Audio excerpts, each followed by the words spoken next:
Jacob, can I give you the floor? Thank you very much, Mark. It's a delight to be here again. I think that we could have no better collection of speakers that can address this matter.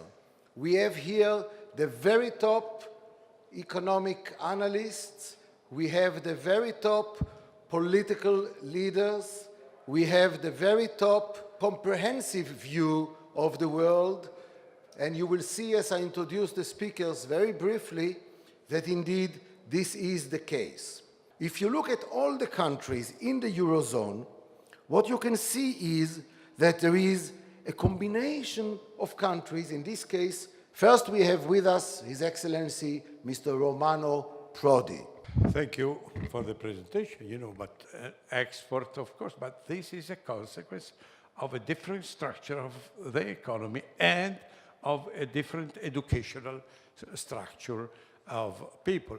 Nazarbayev mentioned vocational school in his speech yesterday, because Germany can play a role in the world only if it is a part of the European industrial cluster. To our Nobel laureate, Professor Pisarides. Next step in the process of European integration, which I thought, at the time at least, that it was a very good idea, was the introduction of the single currency. I believe that the single currency now and the restrictions that it imposed on the continent of Europe has backfired on us. It's holding back growth and job creation. The old myth when people were comparing US and Europe, saying that Europe has high unemployment because of social policies and welfare states and all that is complete nonsense. Dominique Strauss-Kahn. We will deal with the problem alone. We don't want the IMF to come in, which I can understand from a political point of view. Greece is only 2% of the Eurozone GDP. So you may say it's a small thing, no problem, and become one of the major problems with spillover on Spain, Italy, other countries, Cyprus, of course. We welcome very much Mr. Marcos Bonturi. What concerns the quality of the educational system, according to the PISA study, offers, of course, a very close access to the labor market that at least offers the opportunity to enter quite early. Russia have been the best qualified natural scientists, had difficulties to find a job.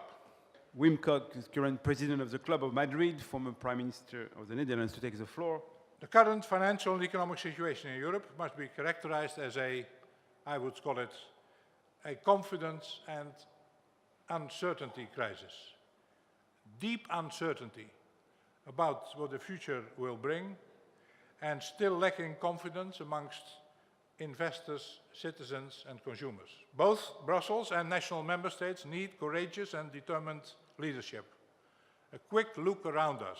Mr. Marcos Bonturi, we welcome you. I would be remiss if I were not to take one step back and start thinking about what kind of lessons really, and that's more globally, it's not only about Europe, can we take from this crisis? Maybe we were a little bit too keen and blind in looking at our own macroeconomic models, and I speak for the OECD, so I know what I'm talking about. Especially if you look at some of the assumptions about the self-equilibrating character of markets.